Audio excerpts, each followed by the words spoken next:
बाबर आजम को अपने हेमे में रखा पेशावर जल्मी ने, जबकि लाहौर कलंदर्स ने शाहीन शाह अफरीदी को तो रिटेन किया लेकिन जाने दिया फखर जमान और हारिस रऊफ को।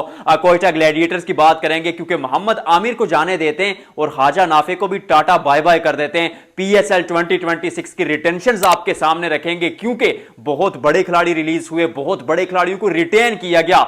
इस बार का ऑक्शन जो होगा वो ब्लॉकबस्टर मूवी से कम नहीं होगा। तो सबसे पहले आपको रिटेंशंस बताऊंगा, फिर बताऊंगा कि कौन से मेन खिलाड़ी जो हैं वो बच जाते हैं, और फिर आपको बताऊंगा कि इस साल जो है वो पीएसएल आप कहां देख पाएंगे और कौन से बड़े खिलाड़ी, क्योंकि स्मिथ भी तो सियालकोट स्टैलियंस में आ रहे हैं। अब बाहर के कौन से बड़े खिलाड़ी मजीद आपको नजर आएंगे टीमों में। There is a lot to talk about. Video को करेंगे लाइक और शेयर। सबसे पहले रिटेंशन आपको बताना जरूरी है। इस्लामाबाद यूनाइटेड की अगर बात करें तो शादाब खान को रिटेन किया प्लैटिनियम कैटेगरी में। उनके साथ मौजूद थे नसीम शाह, उनको जाने दिया। साहिबजादा फरहान, उनको जाने दिया।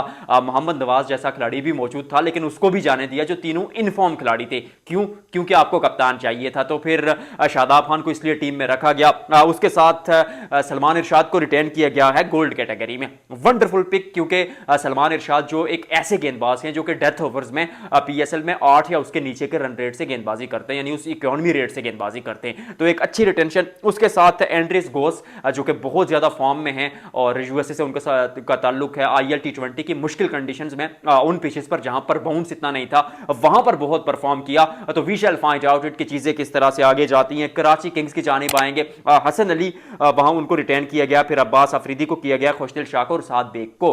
प्लैटिनियम कैटेगरी में मुझे ऐसा लगता था कि किसी को भी रिटेन करने की जरूरत है नहीं, लेकिन वहां पर रिटेन किया गया हसन अली को।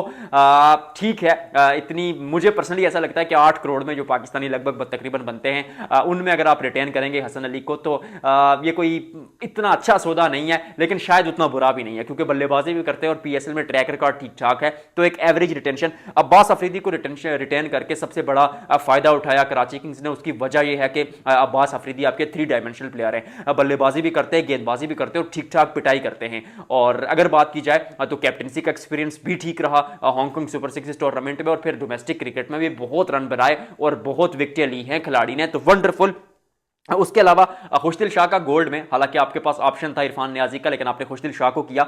ये एक थोड़ी सी टची जो है आपकी एक रिटेंशन लगेगी कि भाई क्यों खुशदिल शाह को रिटेन किया गया। इरफान नियाजी तो फ्यूचर प्रॉस्पेक्ट हैं, लेकिन पीएसएल में खुशदिल शाह का कद बढ़ जाता है, चाहे वो गेंदबाजी से देखे या बल्लेबाजी से देखे, तो फिर खुशदिल शाह को आपने रिटेन करके ये बेहतर फैसला किया क्योंकि खुशदिल शाह आपको गोल्ड कैटेगरी में ना मिलते ऑक्शन में वापस। और साथ बेग इमर्जिंग खिलाड़ी हैं, दमहम है लड़के में, और इमर्जिंग खिलाड़ी को अगर आप इन फ्यूचर देखते हैं कि आप उनको जो है वो पॉलिश करेंगे, तो फिर साथ बेग आपके पास मौजूद है। अरफात मनहास को आपने जाने दिया, मतलब आपकी मर्जी भाईजान। उसके अलावा अगर देखा जाए तो कोयटा ग्लैडिएटर्स की रिटेंशन की अगर बात करें तो सरप्राइज हुआ हुई है वहाँ पर मैं, क्योंकि सरप्राइज इसलिए हुआ हूँ क्योंकि ख्वाजा नाफे को जो है ना आपने जाने दिया। और आई मीन ख्वाजा नाफे टी20 वर्ल्ड कप में भी हैं, फॉर्म में भी हैं, टी10 लीग में परफॉर्म करके हैं, और बैटिंग पिचेस में पीएसएल जैसी बैटिंग जो पिचेस हैं वहाँ पर अगर आप ख्वाजा नाफे को नहीं रखते तो फिर आप किस तरह से टीम बनाने का सोच रहे हैं। We shall find out it. Mohammad Amir को भी जाने दिया, कैप्टन सऊद शकील को भी जाने दिया, प्लैटिनियम में इब्रार को रिटेन किया, एक अच्छी सोच। ठीक है, मोहम्मद आमिर को आप नहीं रिटेन कर सकते थे प्लैटिनियम में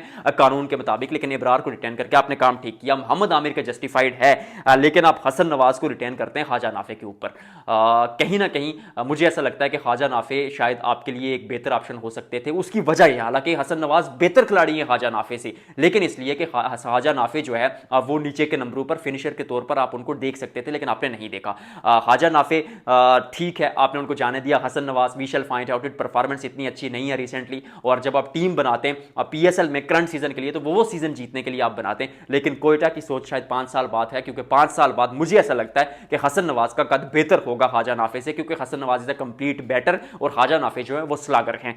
और उसके अलावा रिटेन किया गया वहां पर शाइमल हुसैन को, शुमैल या शुमैल उनको कई लोग कहते हैं, कि इन लोग इनको शाइमल कहते हैं, तलत हुसैन के बेटे। मैं पर्सनली इनको करीब से बहुत देखा है, अच्छा टैलेंट है और फ्यूचर प्रॉस्पेक्ट है और बहुत तगड़ी मेंटालिटी है, और इनका जो माइंड सेट है वो कैप्टन वाला माइंड सेट है। पाकिस्तान शाहीन्स का कप्तान भी बनाया गया है, तो खिलाड़ी में बहुत काबिलियत है, तो we have to think about this कि भाई इन फ्यूचर जो है वो शुमैल हुसैन आपको वो क्या कहते हैं कप्तान बनते हुए नजर आएंगे, तो ये भी एक अच्छी चीज़। उससे अगर आगे चले तो पेशावर ज़ल्मी की बात करेंगे। बाबर आजम आई मीन कहाँ जाने देना था बाबर आजम को। Babar Azam is a world class player और वो हैं, ज्यादा बात करने की जरूरत है नहीं क्योंकि प्लैटिनियम कैटेगरी में वो हूं, बंदा परफॉर्म करे ना करे, वो कमर्शियल अपील बहुत बड़ी है, बहुत बड़ा फैन क्लब और वो रेवेन्यू जनरेट करके देते हैं। अब बाबर आजम को रिटेन करना मतलब लाखों करोड़ों अरबों फैंस को रिटेन करना, जज्बात को रिटेन करना, इमोशंस को, वो जो एक आपको एक क्रेज चाहिए होता है अपनी टीम के लिए, वो जोश व वलवला, उसको रिटेन करना, that's the value of Babar Azam. वो कद काठी